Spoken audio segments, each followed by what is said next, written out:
Forget the romanticized versions of the samurai. Forget the chivalry of Hollywood. Miyamoto Musashi, the greatest swordsman in Japanese history, was not a hero. He was an apex predator who viewed combat as a cold, mechanical process of biological elimination. Undefeated in over 60 duels, Musashi did not rely on luck or spirit. He relied on a philosophy of absolute pragmatism, the refusal to be bound by honor, aesthetic, or tradition if they stood in the way of survival. This video deconstructs the Book of Five Rings and the reality of Musashi's life to reveal the brutal truth behind his success.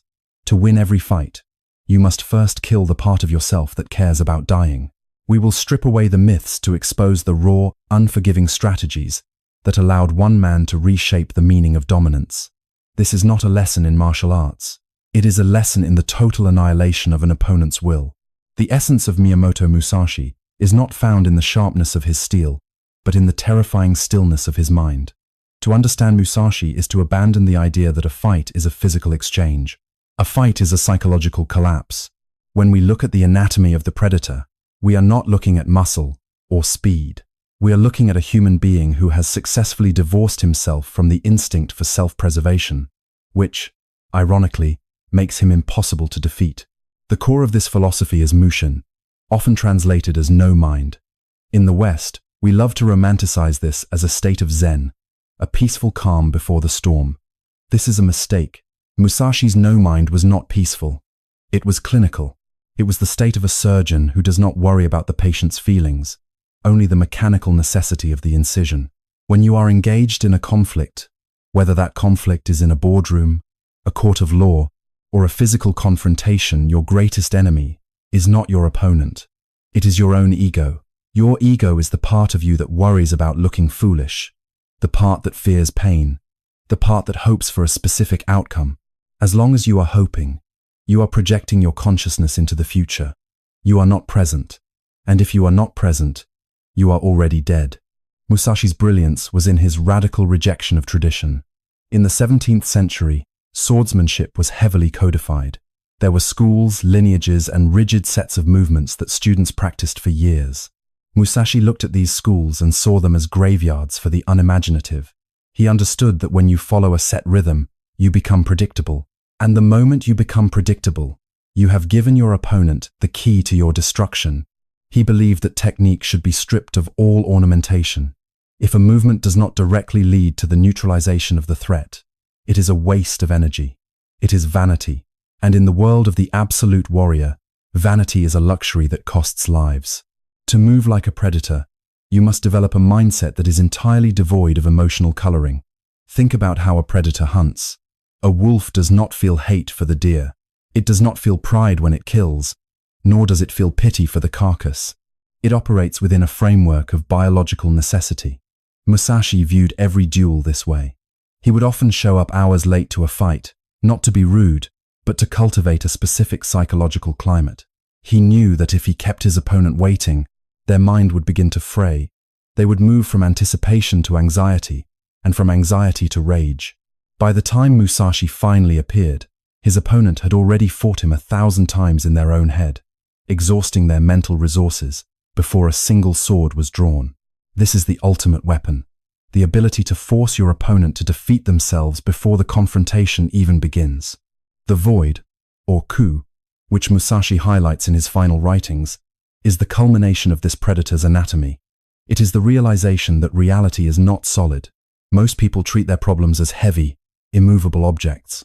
They treat their opponents as insurmountable walls. Musashi teaches us that these things are only as solid as we perceive them to be.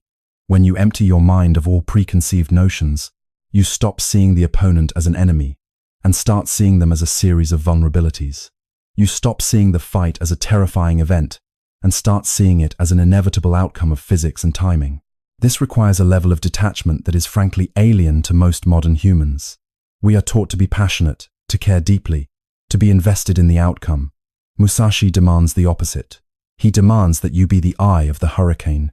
While everything around you is spinning in a chaotic blur of emotion and panic, you remain perfectly, terrifyingly still. This stillness allows you to process information faster than your opponent. While they are blinded by their own adrenaline, you are observing their breathing, the shifting of their weight, the micro-expressions of hesitation in their eyes. When we talk about the anatomy of the predator, we must emphasize that this is a learnable state of existence. It is not an innate talent bestowed upon the few. It is the result of constant, brutal self-examination. Musashi spent his life stripping away the unnecessary. He lived with minimal belongings, he rejected the comforts of status, and he focused entirely on the art of the decisive strike. He lived in the raw reality of the world.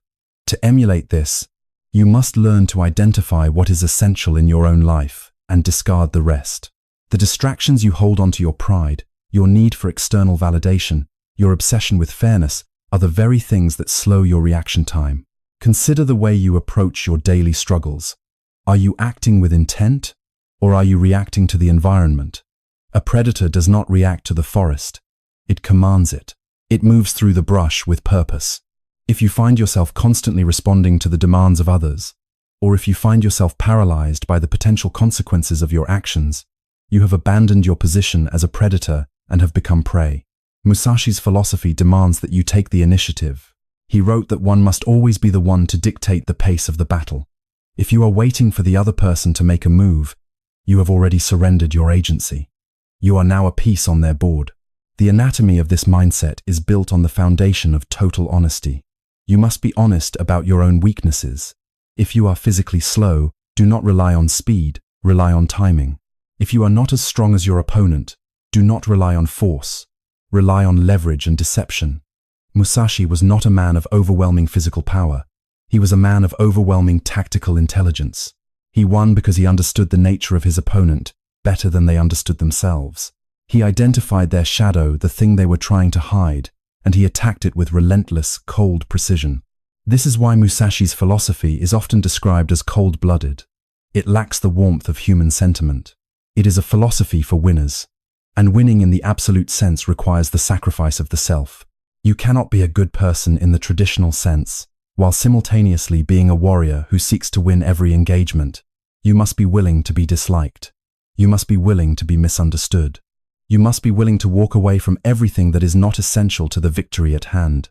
When you strip everything away, what is left? There is only the moment. There is only the breath you are taking right now, and the action that must follow. When you operate from this place, you find that the world shifts in your favor. People are intimidated by those who have nothing to lose, because those who have nothing to lose are the only ones truly free to act. You become a force of nature, unpredictable, efficient, and entirely focused on the objective. Musashi did not care about the aesthetics of the blade. He cared about the result. If a wooden sword, carved from a boat oar, could do the job better than a forged masterpiece, he used the oar. This is the lesson. Do not fall in love with your own tools. Do not fall in love with your own theories. If something is not working, abandon it instantly. Be fluid like water. Water finds the path of least resistance, but it also carries the power to erode the hardest stone over time. It is adaptable. It is formless. And because it has no fixed shape, it cannot be broken. To master this anatomy, you must practice the art of observation. Most people look but do not see. They watch the hands of their opponent, but fail to notice the shift in the hips. They listen to the words of a competitor, but ignore the tone of their voice. You must train yourself to see the whole picture simultaneously. You must learn to detect the intention before the movement is made. This is the killer's eye.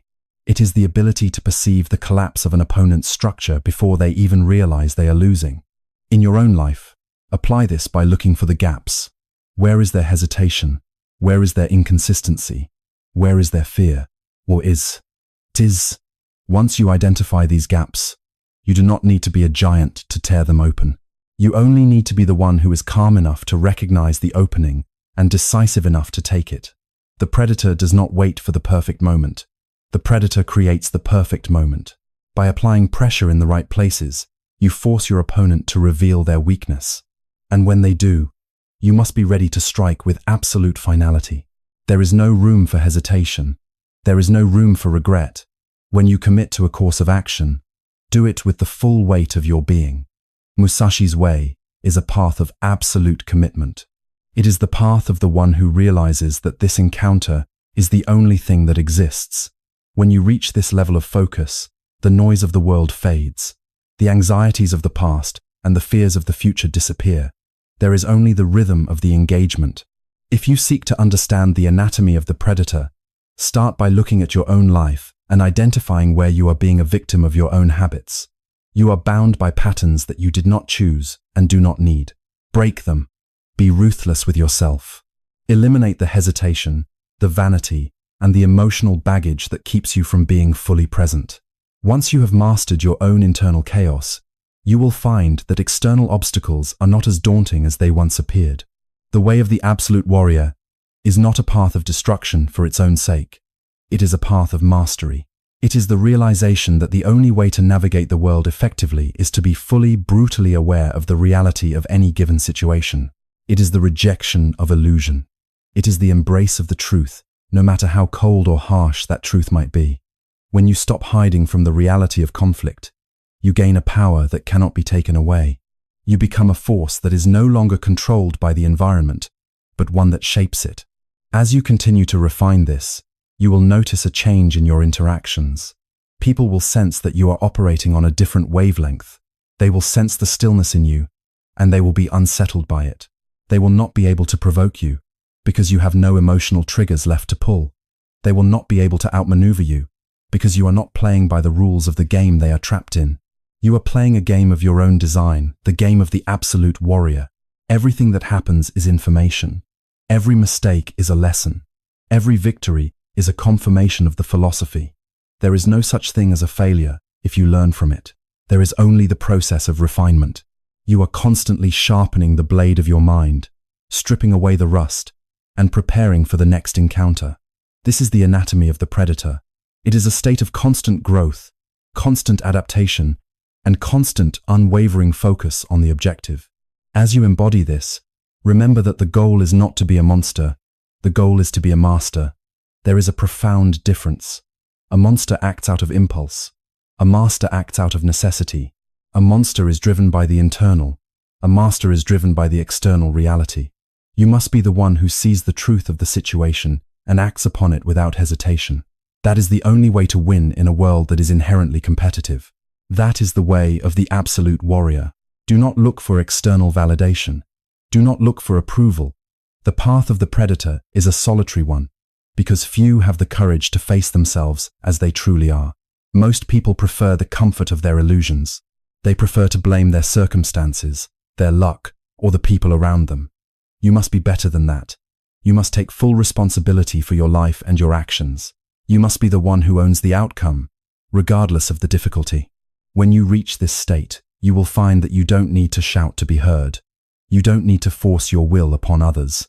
Your presence alone will dictate the terms.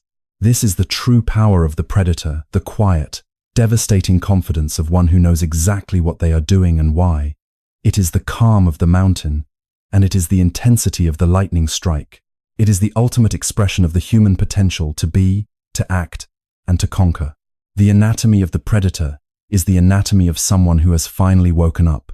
You are awake to the reality of the world, awake to the patterns of conflict, and awake to your own capacity for greatness. You no longer walk through life in a daze, following the herd. You walk with the eyes of someone who sees the path ahead, clear and unobstructed. You are the architect of your own destiny, and you will not allow anything to stand in your way. This is not a destination. It is a way of living.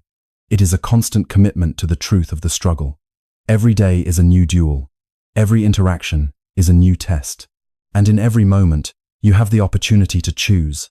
Will you be the one who reacts, or will you be the one who leads? Will you be the one who fears, or will you be the one who acts? The choice is yours, and it is the only choice that matters. Embrace the coldness of the philosophy, not because you lack heart, but because you have a purpose that is greater than your feelings. Embrace the silence of the no-mind, not because you are empty, but because you are full of the clarity required to act decisively. Be the predator, not because you seek to harm, but because you seek to master the reality of your existence. This is the way. This is the beginning. This is the path of the absolute warrior. There will be times when the world tries to pull you back, when it tries to force you back into the patterns of the weak. Resist this with everything you have. Remember the stillness. Remember the void. Remember that your mind is your own, and it is the only weapon you truly possess. Keep it sharp, keep it clear, and keep it focused. The battle is constant, but for those who understand the anatomy of the predator, the victory is always within reach. Musashi did not believe in fair fights. He believed in winning. To him, the environment was not merely a background for the duel. It was an active participant that could either be your greatest ally or your silent executioner. In the earth, water, and fire scrolls of his philosophy, he outlines how a master of conflict manipulates the physical and psychological landscape to make defeat impossible for the opponent.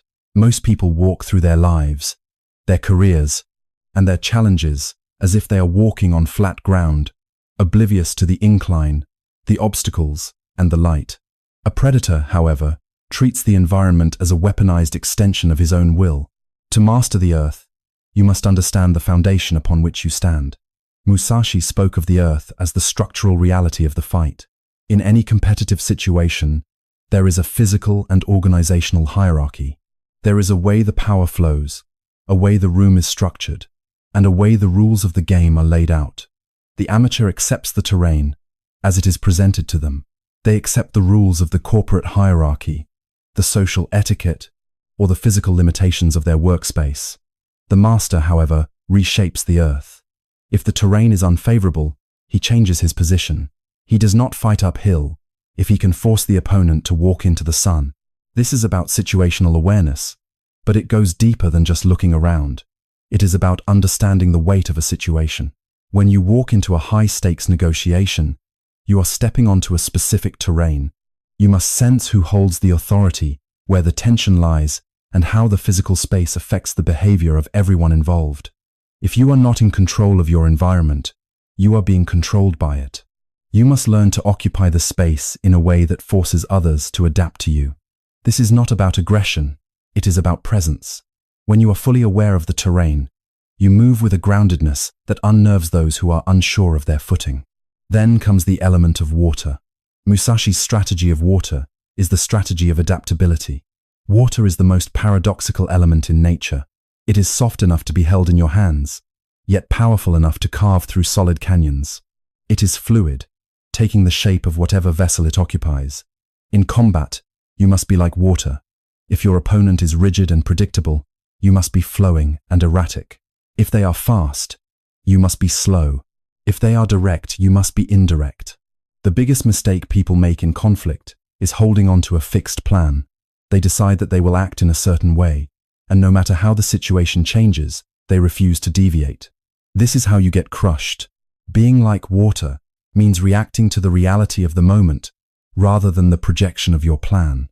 If you are in a business meeting and your initial argument is met with a wall of resistance, do not push harder against the wall. That is the behavior of a blunt instrument. Instead, flow around it. Find the opening in the opposition's logic. If they raise their guard in one area, lower yours in another. Become impossible to pin down. When you are fluid, your opponent cannot find a target. They are swinging at shadows. They are trying to catch water with their bare hands, and in the process, they exhaust themselves. Your fluidity is your greatest defense, and it is also your most dangerous offensive weapon. Musashi's fire scroll is perhaps the most misunderstood. Fire is the element of intensity, of suddenness, and of overwhelming force. Many people mistake fire for anger. They think that to win, they must be heated, aggressive, and loud. This is the exact opposite of what Musashi taught. True fire in combat is the ability to strike with absolute, sudden intensity when the moment is right. It is the contrast between the calm of the water and the explosion of the flame. You do not burn all the time. If you burn all the time, you consume your own resources and leave nothing for the decisive moment. You must remain in a state of controlled, quiet readiness, and then, at the precise moment of maximum opportunity, you ignite. Think of how a fire spreads. It starts small, often unnoticed, and then it consumes everything in its path with terrifying speed. In a conflict, your fire is your decisive action. It is the move that ends the argument, closes the deal, or secures the victory. It is not an emotional outburst. It is a calculated discharge of energy. When you act, you must act with such total commitment that the opponent has no time to respond. This is why timing is the soul of Musashi's strategy. He knew that even a weak strike, if landed at the perfect moment of the opponent's transition, could decide a life or death struggle. The terrain of any fight also includes the psychological weather. The sun in the eyes of your opponent is not just a tactical advantage. It is a symbol of everything that blinds them. Are your opponents blinded by their own arrogance? Are they distracted by their own personal crises? Are they overconfident because of their previous successes? A master of the terrain identifies these psychological blind spots. He positions himself so that he is always in the shadow, while his opponent is always in the light. He makes sure the opponent is constantly struggling with their own internal weather, their doubts, their fears, their fatigue, while he remains cool, collected, and focused on the objective. You must also consider the wind of the situation. Wind is the momentum of the engagement. Sometimes the energy in a room is moving toward you, and sometimes it is moving against you. A novice tries to fight the wind, wasting energy by pushing against the current. The master understands how to use the wind. If the momentum is against you, step aside. Let it pass. Do not be the object that gets blown over. Be the one who waits for the gust to change direction and then uses that energy to propel yourself forward. This is the art of strategic patience. You are not waiting because you are indecisive. You are waiting for the terrain to favor your movement. When we talk about the environment, we must also address the high ground. In military terms, the high ground gives you a view of the entire field. In your daily life, the high ground is information. Do you know more than your opponent? Do you see the patterns they are missing? If you have more information, you have the high ground. You can see their mistakes before they make them. You can anticipate their reaction. The most effective way to maintain the high ground is to remain detached. As soon as you get involved in the emotional drama of the conflict, you lose your elevation. You get dragged into the mud where the fighting is messy and unpredictable. Musashi often mentioned that one should never follow the path that is worn down by everyone else. In the landscape of your life, the worn path is the conventional way of doing things. It is the way people expect you to behave. It is the way that is considered safe or respectable. But the worn path is also the most dangerous because it is where your opponent expects you to be. They have prepared their defenses for the conventional approach. If you deviate from the path, if you move through the thicket where no one else is willing to go, you gain the element of surprise. You appear where you are least expected, and that sudden appearance is often enough to end the fight instantly. To truly understand this, you have to stop viewing the world as a place that is happening to you. You are a component of the environment. Every move you make changes the terrain for everyone else. If you are strong, the terrain becomes more difficult for your opponent. If you are confident, the terrain becomes more intimidating. You are the architect of the reality of the room. When you realize this, you stop complaining about the circumstances. You stop saying that the odds are against you. You realize that you have the power to shift the landscape, to reframe the rules, and to control the flow of the energy. This strategy requires a brutal honesty about where you are and what you have to work with. If you are in a weak position, acknowledge it. Do not lie to yourself, because that is how you lose your footing. If you are in a weak position, your goal is not to win immediately. Your goal is to change the terrain so that your position improves. Retreat if you must. Disengage if it helps you reach higher ground. A predator is not afraid to retreat if it means setting up a better ambush later. This is not cowardice. It is cold, strategic intelligence. It is the understanding that the only thing that matters is the final outcome. Consider the nature of obstacles. Most people see an obstacle as a reason to stop. They see a financial problem, a difficult person, or a technical failure as a sign that they should turn back. Musashi teaches that obstacles are simply part of the terrain. They are not signs to stop. They are features of the landscape that must be navigated. When you encounter a wall, you don't just stand there and lament the wall. You look for the way over, under, or through it. You analyze the composition of the wall. Is it sturdy, or is it brittle? If you hit it at the right point, will it crumble? Everything has a weakness. Everything has a breaking point. Your ability to read the terrain is directly proportional to the stillness of your mind. If your mind is agitated, the world will appear blurry and chaotic. You will miss the subtle shifts in the environment. You will fail to see the opening in your opponent's defense. You will fail to notice the change in the wind. This is why the no mind is the prerequisite for all strategy. When you are still, The environment reveals itself to you. You see the patterns clearly. You recognize the rhythm of the room. You become an extension of the space you inhabit. And because of this, you are in perfect harmony with the reality of the fight. In your interactions, start paying attention to the non-physical terrain. Notice the power dynamics in a room. Notice who looks to whom for approval. Notice who is tired, who is hungry, who is distracted. These are all part of the terrain. When you are in a negotiation, notice the pacing of the conversation. Is it hurried? That is a sign of desperation. Is it slow? That is a sign of confidence. If you can control the pace of the conversation, you control the terrain. You can force the other person to operate at a speed that makes them uncomfortable, causing them to make mistakes. Never underestimate the power of physical posture. Your body language is part of the terrain you present to the world. If you slouch, if you fidget, if you avoid eye contact, you are telling the world that you are not on solid ground. You are signaling that you are easily moved, easily pressured, and easily defeated. Stand with intent. Move with purpose. When you occupy a space, occupy it fully. Make it clear that this is your ground, and you are not going anywhere. This simple shift in your physical presence changes how people interact with you. It changes the terrain of the relationship. Remember that Musashi's strategies are not just for swordsmen. They are for anyone who has to survive in a competitive world. Whether you are dealing with a difficult client, a rival in your career, or a challenge in your personal life, the principles remain the same. Master the terrain, adapt like water, strike with the intensity of fire, and remain anchored in the truth of your own presence.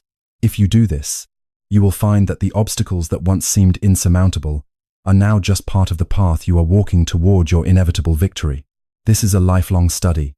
The terrain is always changing. The environment is always shifting. New challenges will arise, and new obstacles will appear. But if you have internalized these principles, you will not be caught off guard. You will be the one who observes, the one who adapts, and the one who strikes with absolute precision. You will be the one who masters the earth, water, and fire of conflict.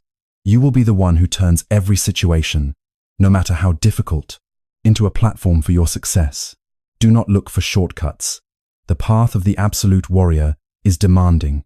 It requires you to be constantly alert, constantly learning, and constantly refining your understanding of the world. It requires you to be honest with yourself, especially when you are wrong, but the reward is worth it. The reward is a life of total autonomy, where you are no longer a victim of circumstances, but the master of your own destiny.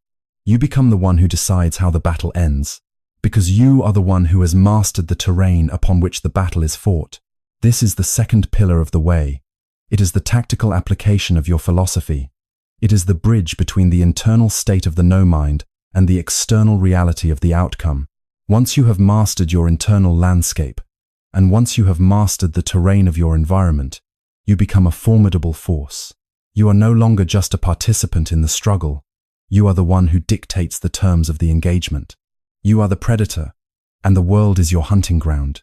Keep your eyes open, keep your mind clear, and keep your feet firmly planted on the ground you have claimed as your own.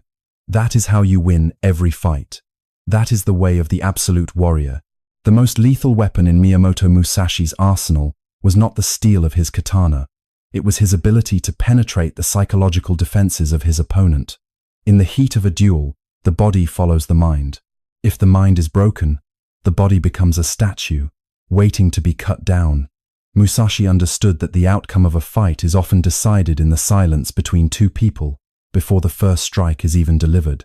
This is what we call the psychology of the kill, the art of using the mind to force an opponent into a state of total, paralyzed submission.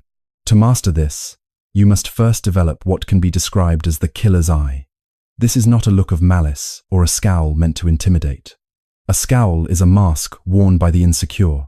The killer's eye is a gaze of absolute, unblinking clarity. It is the ability to look at another human being and see them not as a person, but as a structure that can be dismantled. When you look at someone with this level of detached observation, they feel it. It is a biological signal that you are not afraid, that you are not playing by the rules of social convention, and that you are prepared to see the engagement through to its final, logical conclusion. Most people are terrified of true eye contact because it requires them to be seen. They want to hide their intentions, their insecurities, and their weaknesses. When you hold their gaze with the steady, piercing focus of the predator, you strip away their camouflage. You force them to realize that you are not distracted by their posturing. You are not listening to their excuses or their justifications. You are simply watching them, waiting for the crack in their armor. This psychological pressure is immense. It causes the opponent to rush, to overcompensate, and to make mistakes. They feel the need to fill the silence with movement or words, and in that desperation, they reveal exactly where they are vulnerable. This brings us to the concept of the opponent's rhythm. Musashi taught that every person has a cadence, a tempo, at which they think, move, and react. This rhythm is dictated by their habits, their fears, and their training. If you can identify this tempo, you can control it. You can speed it up to make them clumsy, or you can slow it down to make them lethargic. You do this by being the master of your own pace. If they are fast, you be slow. If they are frantic, you be still. By refusing to synchronize with their energy, you disrupt their internal clock. You force them to struggle to find their footing in a space that is governed by your rhythm, not theirs. The collapse of an opponent's will usually begins with a small error in judgment. They might overestimate their position, they might get angry, or they might become hesitant. A predator notices this instantly. The moment the opponent shows a sign of doubt, the predator intensifies the pressure. You do not give them time to recover. You do not give them the grace of a reset. You press the advantage. This is where many people fail. They sense they have the upper hand, and then they back off, hoping to be fair or hoping to avoid a worse conflict. Musashi would tell you that this is the height of folly. In a fight, the only way to ensure your survival is to crush the opponent's capacity to continue. You must be relentless in your focus until the objective is secured. This is not about being a bully, it is about being efficient. If you are in a negotiation and you see that your counterpart is faltering, you do not pull your punches out of pity. You close the deal. You secure the terms. If you are in a conflict at work and you realize that your position is the correct one, you do not apologize for it. You stand your ground until the objective is achieved. This requires a level of emotional discipline that most people never cultivate. They get swept up in the feeling of the fight. They feel the adrenaline, the ego, the desire to win, or the fear of losing. The master, however, remains cold. He observes the adrenaline in his opponent and uses it as fuel for his own tactical decisions. The opponent's will is tied to their perception of reality. If they believe they can win, they will fight. If they believe they are losing, they will struggle to find a way out. If they believe they have already lost, they will submit. Your goal is to shape their perception. You want to make it clear that you are in command of the situation. You do this through small, consistent actions that signal your dominance. You do not need to announce your strength. Your strength is visible in your posture, your tone, and the way you handle the unexpected. When the unexpected happens, and you don't flinch, you signal to your opponent that you are prepared for everything. That alone is often enough to break their spirit. There is a specific kind of psychological terror that comes from facing someone who is truly, deeply, and unshakably calm. It is unsettling. It defies the normal human reaction to conflict. When people fight, they expect a reaction, a shout, a surge of energy, an attempt to defend or attack. When they encounter someone who is completely still, they start to panic. They wonder what they are missing. They wonder why you aren't afraid. They start to doubt their own strategy. This is when the collapse happens. They begin to fight against their own mind, and you have essentially defeated them without having to exert much energy at all. To maintain this, you must learn to detach your self-worth from the fight. If you identify too strongly with being a winner, then a loss becomes a wound to your identity. If you are attached to the outcome, you are vulnerable.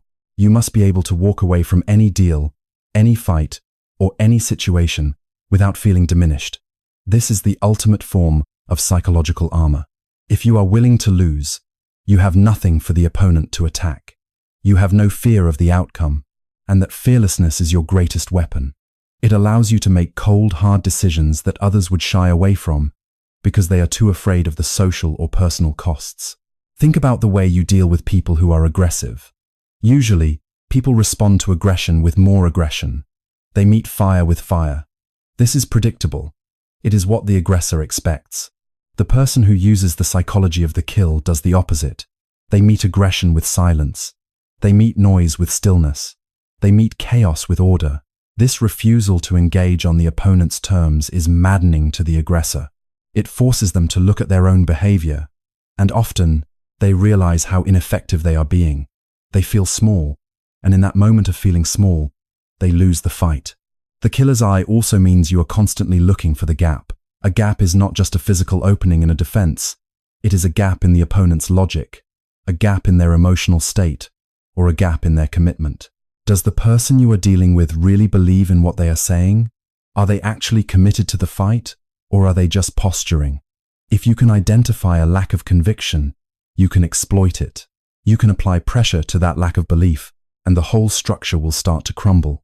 People are fragile when they are not fully committed to their path. By identifying their lack of resolve, you can steer the entire interaction in your direction. This is the secret to total dominance. It is not about brute force. It is about understanding that human beings are creatures of habit and emotion. They are governed by scripts they have been taught since childhood.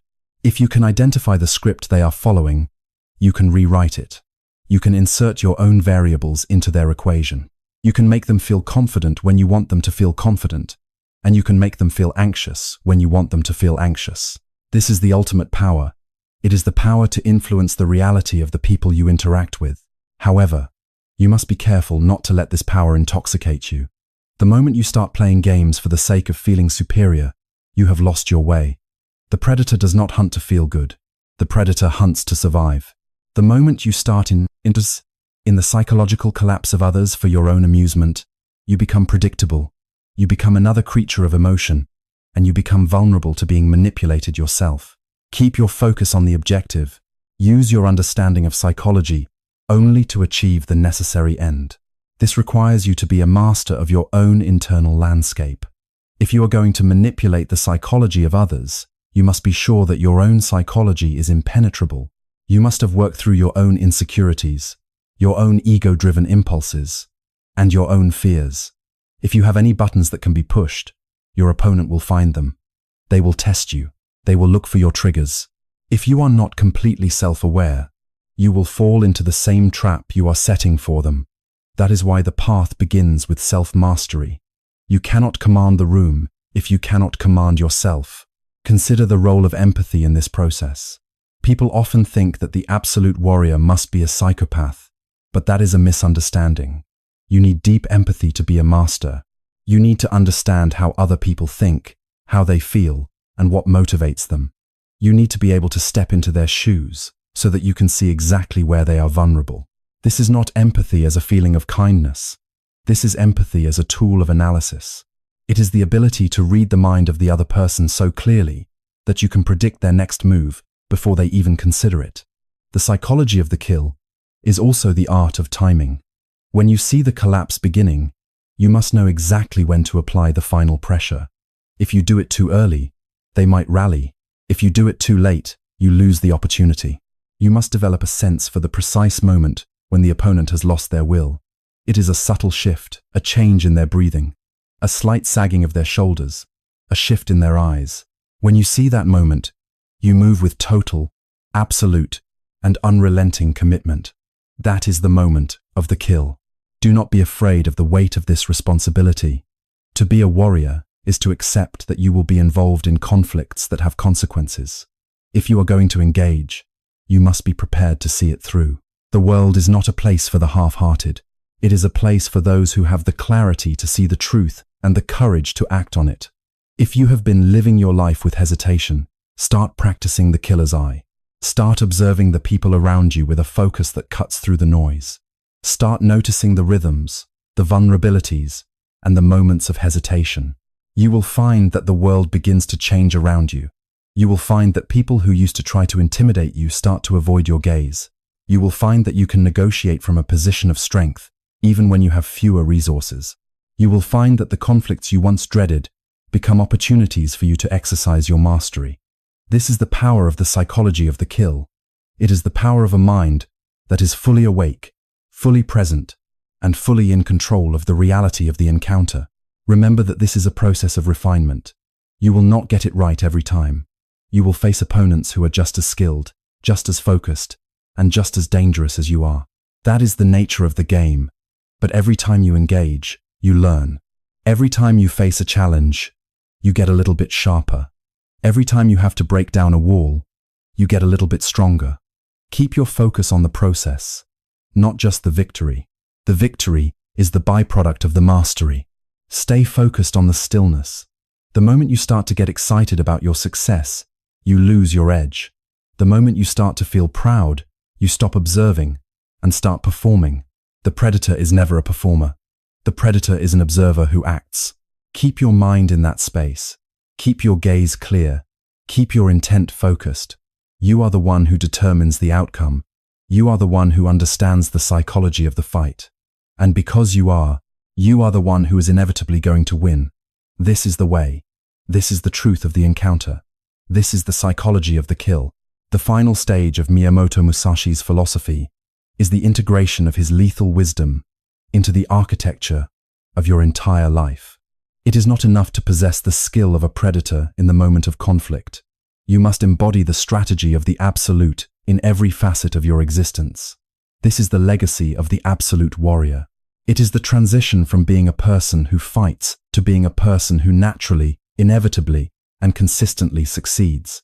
This stage is about permanence, legacy, and the final dissolution of the boundary between the warrior and the world. To live as an absolute warrior in the modern age, you must discard the notion that there is a difference between your work life, your personal life, and your internal life. This separation is a modern illusion that creates internal friction. Musashi lived one life. Whether he was crafting a bowl, painting a landscape, or standing on a battlefield with a blade in his hand, his focus was identical.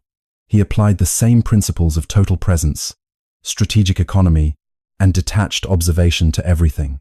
When you bring this level of consistency to your own life, you stop being a fragmented individual. You become a singular, integrated force of nature. Consider the obsession with specialization in our current society. We are taught to be experts in one narrow field. Musashi would view this as a form of self-imposed imprisonment. He believed that the man who understands the way truly understands everything. If you can master the structure of a sword fight, you can master the structure of a corporate merger, the architecture of a new business, or the dynamics of a complex personal relationship. The principles of timing, terrain, and psychological dominance are universal. They are the underlying laws of all human interaction. When you stop focusing on the specific what and start focusing on the how, you become adaptable enough to thrive in any environment. The legacy of the absolute warrior is a legacy of radical accountability. You are the architect of your own reality. If you find yourself surrounded by incompetence, you are failing to lead or failing to choose better company. If you find yourself trapped in a cycle of frustration, you are failing to master your own emotional state. Musashi did not blame his opponents for his problems. He used their existence to sharpen his own skills. He viewed every challenge, no matter how unfair or difficult, as a tool for his own refinement. This perspective turns your life into a laboratory of excellence. You no longer have bad days. You have days of rigorous training. You no longer have enemies. You have instructors. This requires you to let go of the need for external validation. Modern society is built on the pursuit of approval likes, accolades, titles, and reputation. These are, in the eyes of the absolute warrior, nothing more than chains. They dictate your behavior. They make you fearful of taking risks because you might lose what you have built. Musashi owned nothing of value, yet he was the most dangerous man in Japan. He was free because he had nothing to lose. When you achieve that level of detachment, you gain a massive strategic advantage. You can make decisions that are correct and necessary, even if they are unpopular. You can walk away from toxic environments that everyone else is too afraid to leave. You can commit to a vision that no one else understands. The absolute warrior is a builder. It is a common misconception that because Musashi was a destroyer of opponents, he was a man of destruction. In reality, he was a man of creation. He wrote, he painted, he sculpted, and he taught. He understood that to be a master of the blade, one must understand the beauty and the difficulty of creation.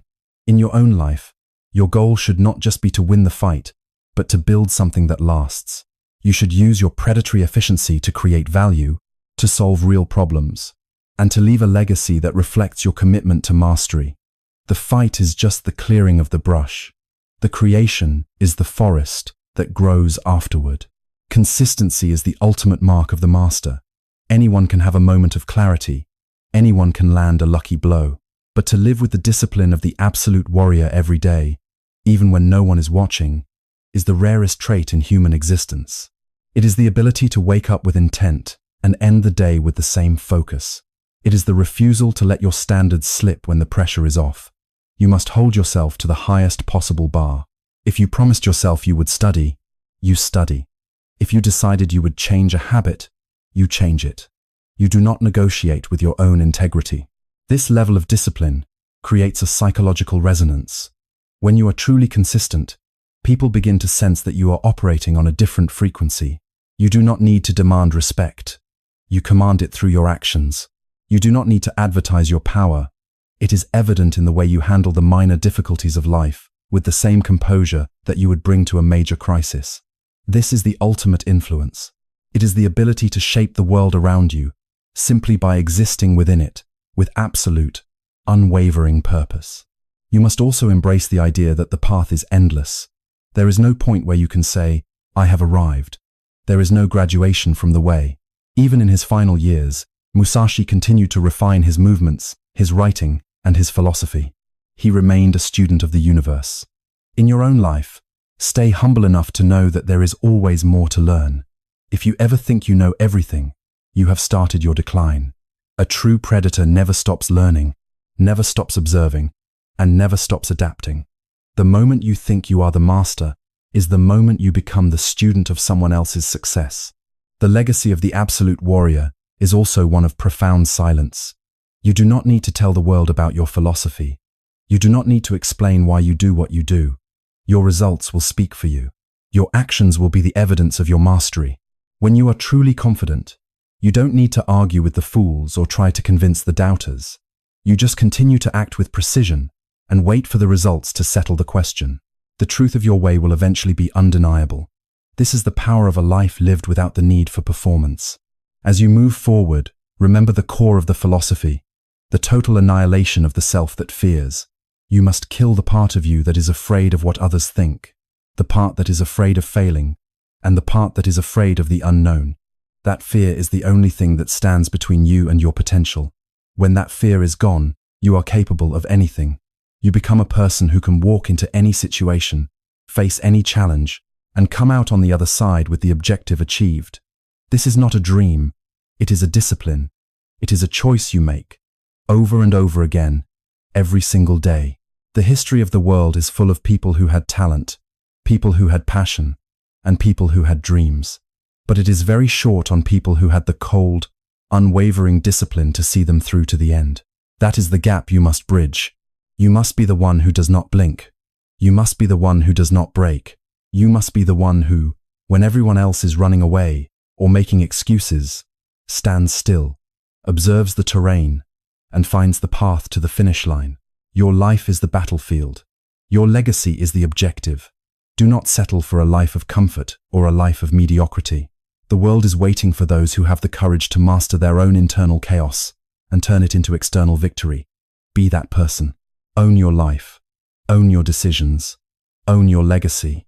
The path is narrow, it is demanding, and it is solitary, but it is the only path that leads to true, lasting, and absolute greatness. Every action you take is a strike. Every word you speak is a statement of your intent. Every day you live is a testament to your philosophy. Live as if everything depends on your next move, because in the grand scheme of your own existence, it does.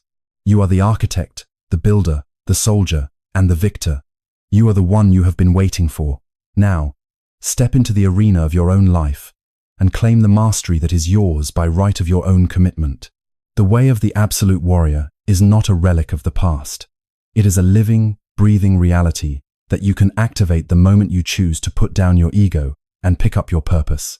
It is a philosophy for the modern world, a set of principles for the high-stakes reality we live in today.